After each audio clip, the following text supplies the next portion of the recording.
আমরা অবচেতন মনে অনেক বিষয় নিয়ে স্বপ্ন দেখি। এর মধ্যে কিছু স্বপ্ন ভালো, কিছু স্বপ্ন আবার খারাপ।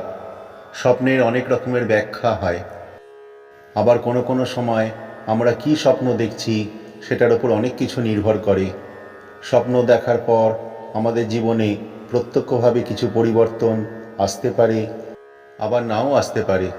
হয়তো দেখা গেল কিছুই হলো না, তবে যে কোনো বিষয় সতর্ক থাকা অবশ্যই ভালো। আর খারাপ স্বপ্ন দেখলে অবশ্যই নিজের মনকে সংযত করতে হবে, পরিবর্তন করতে হবে। তার মধ্যে কিছু কিছু স্বপ্ন আমাদের অনেকখানি ভাবিয়ে তোলে। এর মধ্যে স্বপ্নটার কথা আমাদের মনে থাকে না, কিন্তু অনেক সময় চমকে উঠে আমাদের ঘুম ভেঙে যায়। স্বপ্নের মধ্যে আমরা চমকে চমকে উঠি। এই স্বপ্ন দেখার মানে খুব দুশ্চিন্তার মধ্যে থাকা, খুব টেনশনে থাকা, কোনো কিছু নিয়ে খুব বেশি চিন্তা করা, কিন্তু কোনো কূল কিনারা খুঁজে না পাওয়া। এরকম ডিপ্রেশনের মধ্যে থাকলে মানুষ সচরাচর স্বপ্নটার কথা ভুলে যায়, কিন্তু চমকে ঘুম ভেঙে যায়।